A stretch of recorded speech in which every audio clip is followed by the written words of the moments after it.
Welcome to That Friday Feeling podcast with me, Helen Bartram. Oh, hello and welcome to That Friday Feeling podcast with me, Helen Bartram, and today I'm joined by the lovely Simran, and Simran is the co-founder of Kind Mind Tribes. Before we get stuck into talking what we want to talk about today, Simran, will you just tell us a little bit about what Kind Mind Tribes is? Yeah, so Kind Mind Tribe is, it started off as a website. So basically me and my good friend Kay, we wanted to put a platform together where we can put everything that's sort of positive and good for the mind in one place. So what we were finding was there were like, we'd have book recommendations or podcast recommendations or like different tools like the Wheel of Life and stuff like that, and it was just like all over. So we wanted to just bring it together to one platform so people could just go onto that one platform and find what they need from it. So we tried to like filter it out in terms of like different types of emotions. So if people are feeling anxious, there's stuff on there that they can look at that's directed for anxiety and just different like areas. So that was what we started with, and now we've got like an Instagram page where we post loads of like positive content on it for people, and then we've got book club. So we have book club once a month where we like read a book a month, and then we've got a group of us that come together and then we chat about the book and what we sort of learned from it, because we both wanted to make a bit of habit of reading, and we found that when we were reading stuff we weren't really digesting it as much or figuring out how we were going to actually put it into practice. So book club really helps with that. So that's us. So I love the book club idea, because I think one of the things that really helps me is when I've read something, to be able to have that conversation. And what I found was that probably a lot of people in my circles, when I first started doing any kind of personal growth or personal development, was that I would read a book and nobody in my circles would have give a shit. To actually then be able to bring like-minded people together and have a conversation, I think it's like even processing stuff and maybe it helps it get into our long-term memory, or even like challenge our understanding of something, because I guess especially when we read stuff, we're all filtering it through this space of our own experience and beliefs, that you might take something from a book very different to what I would take from a book. And to be having that open conversation where I'm going, oh, that's not how I viewed it at all, that's interesting. I think that's a little bit magical. It is really good for that. And like you said about like having a group of like-minded people, because when you first start on like your personal development journey or whatever you want to call it, people normally think you're a bit weird or there's not that many people. It's true, I'm fine. But it is nice to just have that space where you've got people that are on a similar journey and they're wanting the same things, and everyone's just like supportive of each other. So we've had like people in there, like I've shared like personal stuff, other people share stuff, because with books it starts triggering things inside you, so you've got a place to talk about it then. So it's really good for that. Yeah, and I think it's like this innate thing within us humans of having a place of belonging. And often if our friends or people we're surrounding ourselves with just don't get it, or we feel like they don't get us anymore, that can be quite a lonely, isolating journey. And I've definitely experienced that. Do you have experience of that, Sim?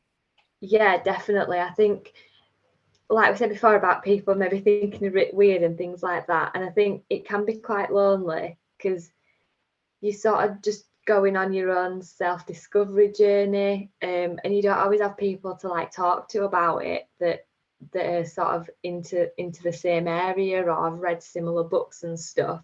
So it can be quite lonely. But then I think once you start getting people together that are like on a similar journey, it feels so much better, because you realize that you're not alone, and you can even like influence your friends and other people to start doing it. They might just need one person to sort of take the lead and like be the like brave one to sort of put myself out first, and then they might come and join along after. They might just be, you know, a bit nervous to do it, so it's good for that as well.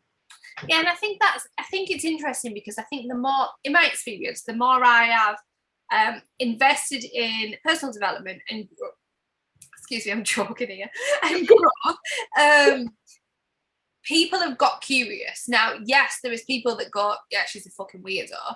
But also there's people that like, whoa, Helen handled that situation much better than she would have 2 years ago. Why? What's different? What's changed? Like, how do I get myself a bit of that? And I think it's that. It's like the inner experience and our inner job. Like, that's where it should always start. Like, things I do are never to the first thing is never to influence others. It's always to do me.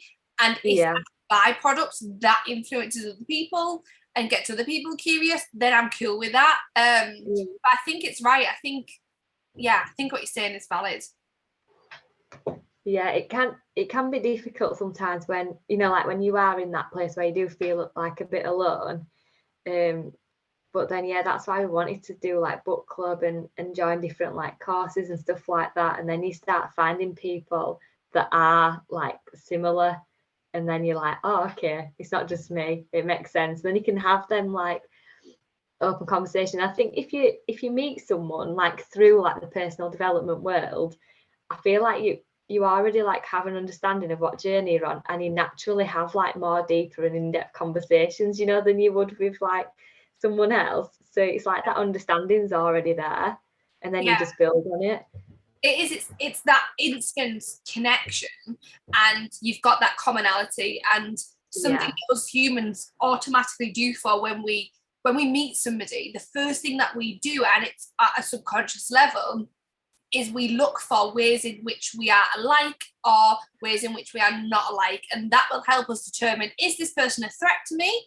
Are they in my in-group? Are they similar to me? Or is this person safe? Are they exactly like me, or really similar to me, or have similar values or motives and goals? And when we do that, like you're saying, if you meet on a personal development course or in a group, or you already create that instant, hey, you're in my in-group, so we have this connection, we've got each other's back, and that kind of thing. And I do think you skip a lot of the mundane conversation. But what I've learned is, from being constantly putting myself around people that are about growth and depth, I really struggle with surface level conversations now, and that's something that I'm working on, because I don't want to appear ignorant at all, but I just like depth. I like real, raw, messy humans, and I'm like, let's get to the dirty shit straight away. Yeah, definitely. It's so true. And I think, because when you do like sort of meet people, you're naturally like, hi, you all right? How's work? Like, you know, just stuff like, Whereas I'm like, what's your biggest trauma? Hi, just met, but what's your life story? What's your morning routine like? Like, it's funny, isn't it? Like, and I think that we cannot talk about personal growth and being surrounded by these people without touching on the opposite end of the spectrum and that kind of toxic elements of it. So I definitely fell into the trap of chasing goals, focusing on my vision, wanting to get to the next thing, that I was really missing out on living, if that makes sense. I find that really toxic on reflection now, that I was never satisfied because it was drummed into me that I need to be better and I need to set these goals, and when I get to them goals that I'm going to be happy, and when you get to the goals you're setting the next goals. And I guess there is that little bit of a gap, and it's important that we talk about it, that there's a risk that you might fall into that trap of destination happiness. I'll be happy when I get there, but also the missing out on living in the present moment, and that now is never enough. And that's not true, is it? No, I really struggle with that. Like, I'd say only like recently have I started to try find like a bit of a balance between it, because I think before I sort of felt like I was on a bit of a treadmill and just on to the next thing, on to the next thing, and it were like, because you're so like focused on your goals, once you've ticked it off, your head just goes to the next goal, but then you're never sort of appreciating what you've done and just living in the now. And I think what sort of made me think about it more was when I was speaking to Dom, and he said, like, it's fine, like, you don't have to keep like going for the next thing, like, it feels like nothing's ever enough. And then I thought, I don't want people around me to start feeling like they're not enough for like me. Do you know what I mean? So, and that really made me think then. And I thought, I don't want to be that person that people think, oh, you know, she's just on to the next thing, and we're just sort of left behind and not enough for her. And then I read something and it spoke about the sweet spot. And it were basically the sweet spot between driving forward for your goals and also being present in the moment. Because I think sometimes people think like you have to be one or the other. You either have to go for your goals or not, like, and you're just present in the moment all the time and not thinking about future. But I think, why can't we like have a middle ground where have some time where you do focus on your goals and tick your to-do list off, but then be like, that's fine, I've done my 5 things for today and I'm happy with that, and I'm not like overworking myself. And then when you have time to be present, blocking that out as well, but making sure that you are really present in the moment and just finding that balance between it. I think that's probably where we could bridge the gap a little bit, so we're not completely one way or completely the other, because it's not bad that people go for the goals, it's a good thing. It's just you can become really obsessed with it and then not see anything else. Yeah, and I think that's super, super, super important, because life is happening right now. And it's funny because I wrote a mindfulness training that I deliver, and one of the modules we look at is goals, and it's probably the last thing that you would expect to see on a mindfulness course. But for me, not only do people spend a lot of time in the past, or people spend a lot of time, I'm talking about mentally here, or in the future, whether it's worrying about the future or the past, or whether it's looking at goals, that kind of future focus where we're putting our attention all the time, we're really missing out on being here now. We're missing out on what is in front of us. And definitely, I 100% agree with what you're saying.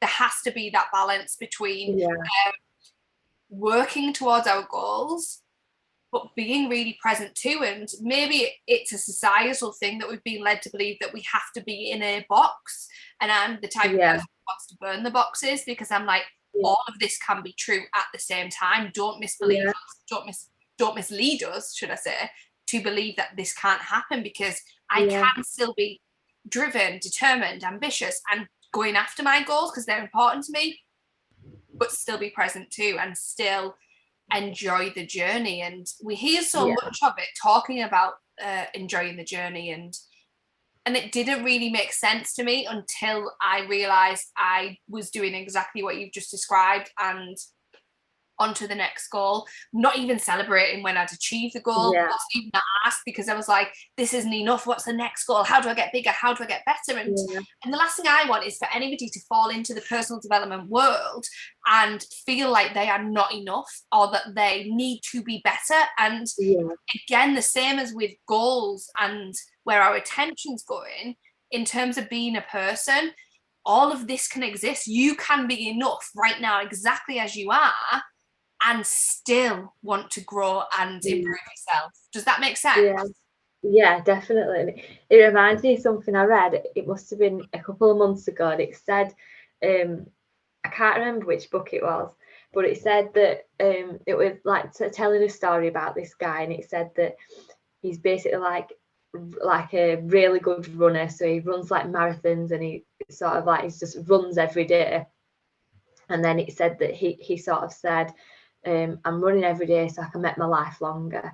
Like, I want to be healthy and make my life longer. And then someone said to him, yeah, but you don't realise that you're spending that time running. So you're like wanting to make your life longer, but you're just spending that time running. And then he was like, oh yeah, because you used to like run all the time, like hours and hours every day. So then, but then yeah, you were just spending it running. So it's like you have to just find that balance between, don't you? Yeah, and I think it's like everyone's drives and what they value and believe and enjoy are so different, that we really need to stop and go, okay, what fills me up? What do I want from this experience called life? Yeah. One of the things that we as humans innately desire is that growth and to thrive and achieve stuff. But actually, a lot of people spend time not growing and not achieving things because we get caught up in the rat race. And I believe our programming and conditioning has a massive impact on, I guess, what we want and expect from life. And I want to experience life. And if I'm just focusing on my goals, I'm not really experiencing life, am I? Like, new experiences are so important to me. And I don't know, you might be very different, but I definitely value having new experiences and fully experiencing as much of life as I can. And I can only do that if I am as present as I can be. And be here now, like having this conversation with you, and being present and listening to what you're saying. And not just waiting for my turn to talk, but actually listening to what you are saying and being present. Taking in this experience. You can probably hear the rain bouncing off my roof. Really loud here. So if you're listening and you're wondering what the hell is that noise, it's just rain bouncing off my roof. But yeah, how do you feel about that whole experiencing life thing? I think it's so important. I think like it's important as well to actually book stuff in and schedule in time where you're gonna try something new, where you're gonna just do something fun for the day, like release your inner child a bit. Like me and Dom went to Ninja Warrior and like had such a good time. And I think it's so important to just have stuff like that booked in, so you've got something to like look forward to, and where you're just trying something completely new. Like, I know for this year, for me, swimming's like one of my big goals, because I want to just be like a really confident swimmer. So I've booked in time that I'm going to start going swimming and try and do that. But then if you don't schedule it in and you just say, oh yeah, I want to try new experiences, but then don't actually do it, like action it, then it just sort of pushes to the side, and then you might get a year on and think, I haven't tried anything new, or I haven't done anything fun. And I know we've had this conversation before about that, doing fun and new stuff. I think that's really important, because as adults, I don't know where it happens, but I think we deprioritize. I don't even know if that's a word, but the opposite of prioritize. We don't prioritize having fun anymore, or the fun in which we perceive that we're expected to do as adults is actually quite toxic behaviours most of the time. Going out, getting drunk, doing drugs, staying up till midnight, not sleeping. And don't get me wrong, for some people that might be fun, but for a lot of people that's escapism. It's just what we're led to believe as adults. This is adult fun now. It's actually letting the inner child out, doing silly stuff. And I love playing board games. I mean, the fact that I've got 2 kids is a great excuse, but I get really competitive and into it, and it brings that little childlikeness about me. Yes, I'm going to throw the Monopoly board when I don't win, and and all that stuff. But do you know what I mean? Like, actually, who tells us we can't have fun as adults? Like, I think we get like, I think you just get stuck sort of thinking, oh, is that the right thing to do? Is this the right thing to do? Rather than just sort of going with your gut and thinking, no, that feels good for me and I get enjoyment out of that. Because I found myself doing that before, just sort of thinking, is that, am I all right to do that? Or is this what I should be doing? When really I should be asking, does it feel good for me? And if it does, then that's fine, do it. And even like sometimes in the morning when I do my workout, sometimes I find them so boring. And then I think, oh, I'll put a podcast or something on while I'm doing it.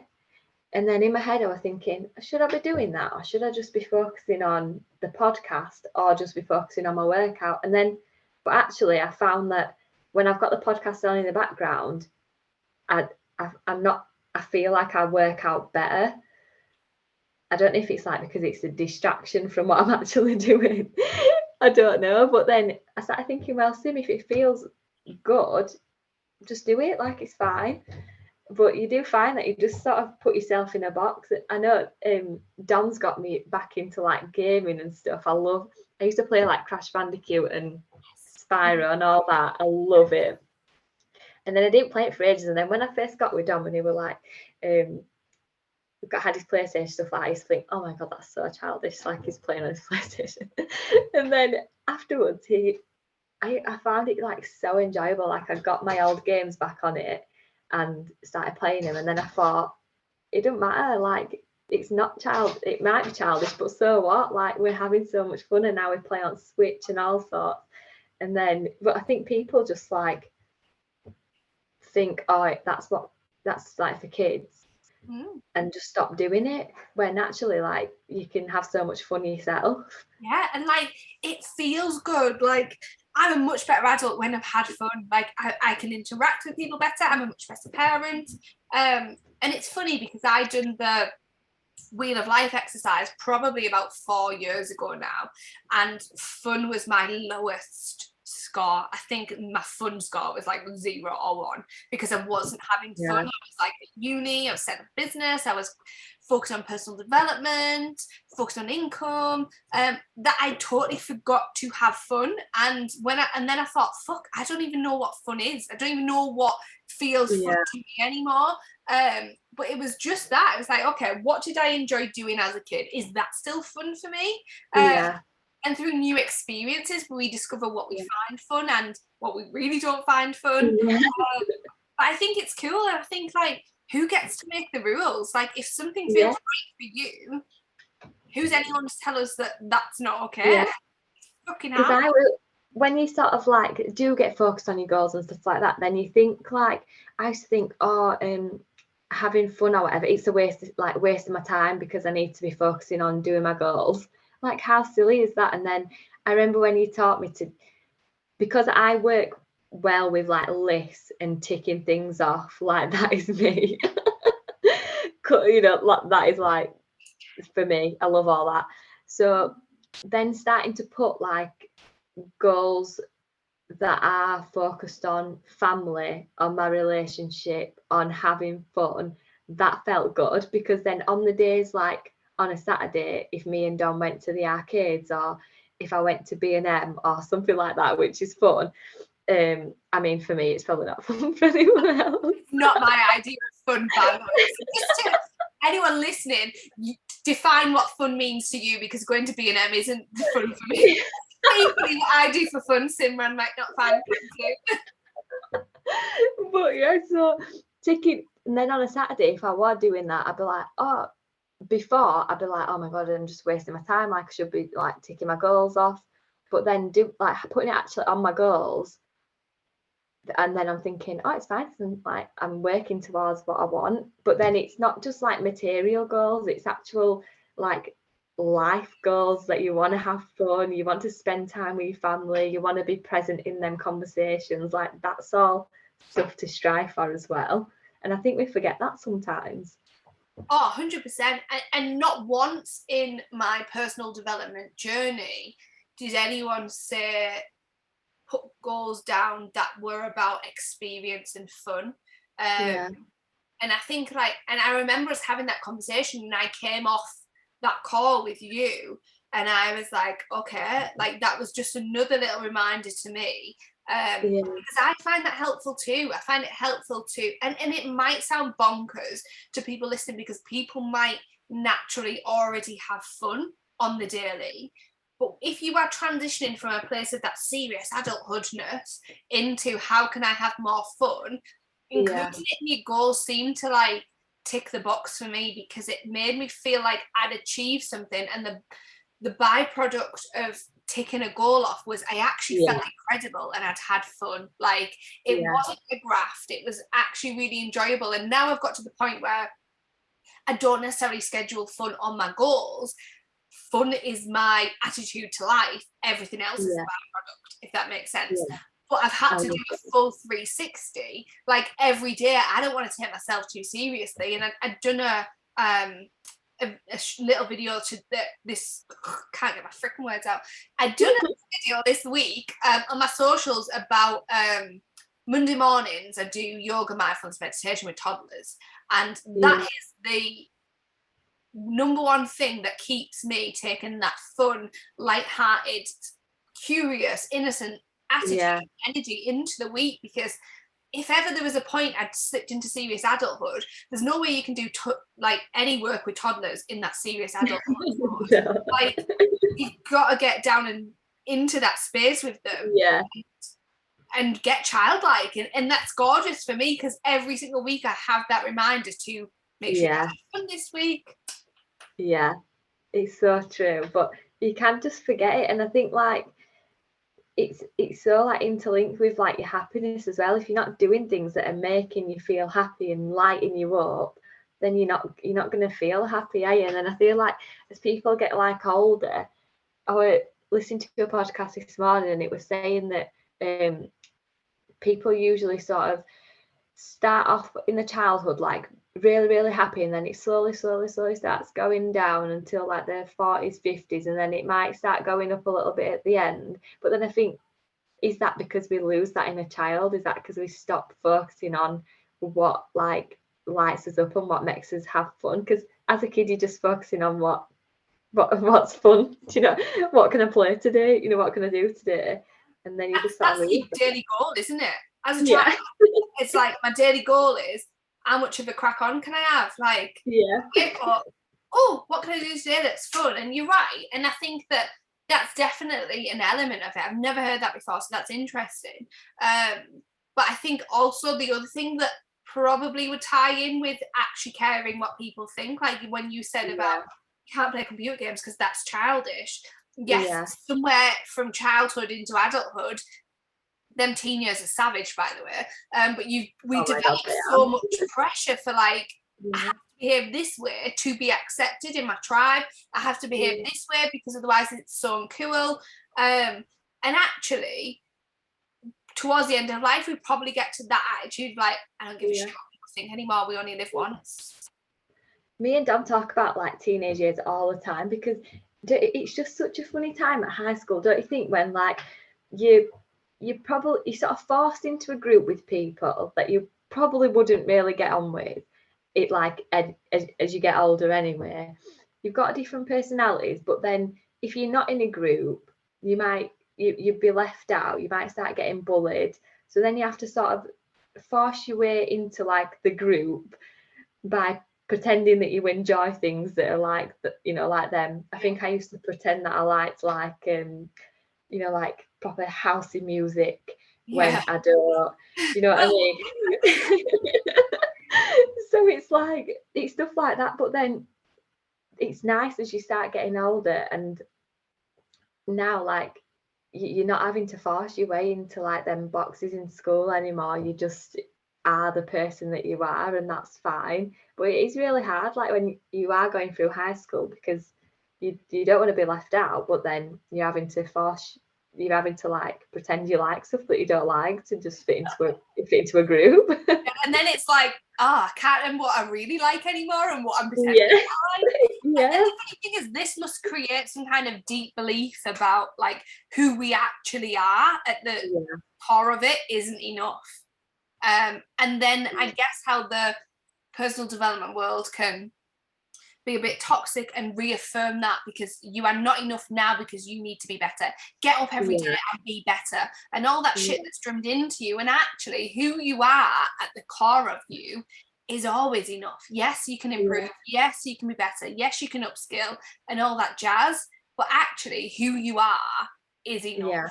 Yeah, like it's so true. And then you can just get caught up in like, I need to be better, like that sort of like mindset that you're broken and you need fixing, or do you know what I mean? And I think like you're going to be forever learning, but does that mean that you're never going to be enough then? Like you just have to be like, I'm fine now, and it's fine to also strive for my goals as well. Like I've got goals, but I'm also happy with myself now. Like that's fine, because otherwise you'd just be attaching your happiness onto like the next version of yourself. And it's kind of like everyone. Sorry, I totally cut you off then. It's kind of like, when is enough enough?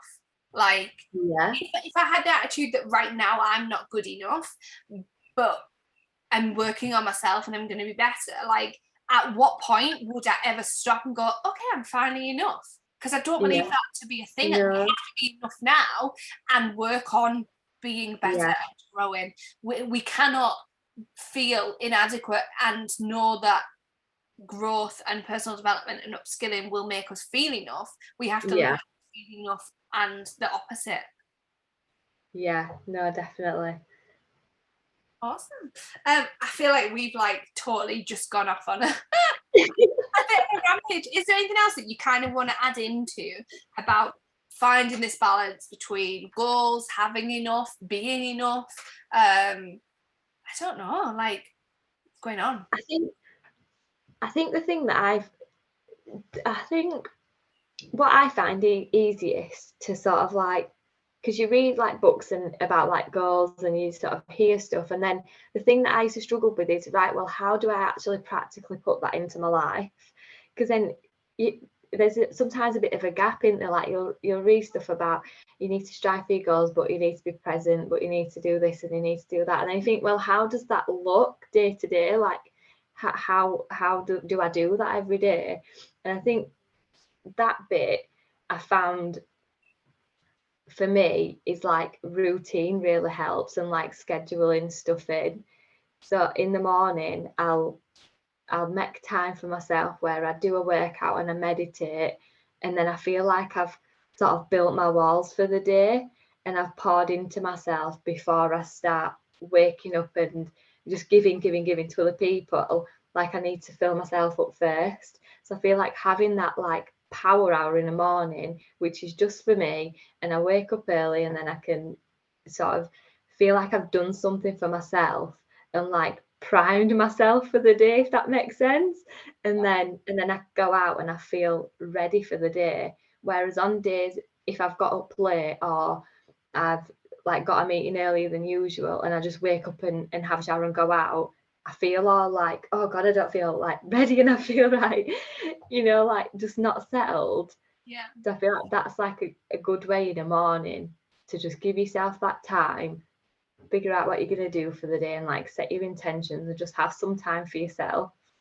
Yeah, and I think it's like, it's for me, if I haven't done the stuff that I want to do on a morning, I feel like I'm on the back foot all day. I feel like I'm more emotionally reactive. I feel like I haven't got my shit together. Like if I do my morning stuff, I feel like whatever the day throws at me, I can get a good handle on it. It's really, in terms of feeling confident about challenges and what the day brings, actually doing that prep work at the beginning of the day is the biggest thing for me. And you're right. And I think it's important to point out that them morning routines or them morning activities will be different for everyone. Whatever makes you feel, I guess, prepared for the day. Like for me, getting my journal and opening it up, looking at what I've got ahead for the day, knowing what I need to be prepared for. Meditation is the one key thing to stop me being emotionally reactive for the day. But again, bringing my funness into that, like there's always music blasting in my house in the morning and dancing and singing and moving and feeling good, because that instantly puts me into a really headspace.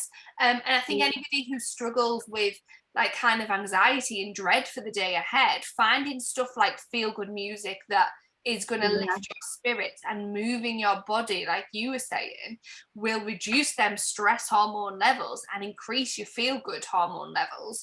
So I guess it's just playing about with what feels good and what doesn't feel good, doesn't it? Yeah, because it's just different for everyone. And then I think like some people think of well, everyone meditates, so like I have to do that, or people like work out first thing in the morning, so I have to do that. But I think just playing around with your own routine and what fits in well with you is going to be what works for you. Because if you start like, if you're not really a morning person and then you're forcing yourself to get up at 5 a.m. to do a workout, you're not going to enjoy it, because it's not fitting in with like your body clock, like your routine and what works well for you. Some people might like going to the gym on an evening, or might like meditating before sleep, or doing something else like playing games or something to switch off. So I think just like maybe just like playing around a little bit with like different stuff and just figuring out what feels right for you. And then if it feels right, that's fine. Just because other people don't do it that way, it don't matter. Yeah. And I think that's important, because one of the things that I tried that's talked about a lot in the personal development world is that whole 5 a.m. thing, getting up ahead of everybody. Yeah. And it was kind of like, get up at 5 a.m. and you'll be automatically successful. And that's bullshit. Like, I got up at 5 a.m. I got into a routine. I'd have a fucking migraine every time I got up at 5 a.m. I would hate getting up early anyway. And then my body was probably freaking out. And then I started getting migraines every time I was getting up at 5 a.m. So I was like, okay, that doesn't work for me. Regardless of however many other people this works for, and they feel good and they've got hands on their day, that's awesome. I'm buzzing for them. But for me, that's not the crack. Like, I can get up at 6 or 5:30, still get my shit done, and prepared for the day. Yeah, I found as well, like, when I was like waking up at 5 o'clock, I were going to bed early, but then I was missing that evening time, like with Dom and just chilling with the dog and stuff. So like then I was like trying to go to bed early to get up early, but then I was actually missing out on that time where I was just kind of chatting with Dom or watching telly and like stuff like that. So I think like you said, it's just figuring out what works best for you and not always thinking, because everyone else, because you see all quotes and stuff on Instagram, don't you, like, to have the best day you wake up at 5 a.m. and stuff like that. There's me sticking my middle finger up as I'm scrolling through Instagram, like, some people are more productive on an evening, aren't they? Some people like to go to bed like late and then wake up late because they're more productive later on in the day. So you just have to figure out what works best for you. Otherwise you're never going to stick to it and you won't enjoy it. Yeah, 100%. Like, we all have different cycles. I am not a morning person. I'm also not a late night person. Catch me middle of the day and I'm fucking awesome. Yeah. Apart from that, I'm grumpy and tired. Cool. Where can people find you then, Sim? So people can find me on Instagram. We've got Kind Mind Tribe Official, and then on Facebook we've got Kind Mind Tribe. And book club is open to anyone who wants to join. So if you follow our page or drop me a message, Simran Dhillon on Facebook, you can add me. Just drop me a message and I can add you on. It's just open for anyone who thinks it would help and want to read books and chat about them. All positive books. That's awesome. Thank you for giving us your time, and I'll pop them links somewhere around this podcast for people to do on. But thanks for joining in. You're very welcome. Thank you for having me.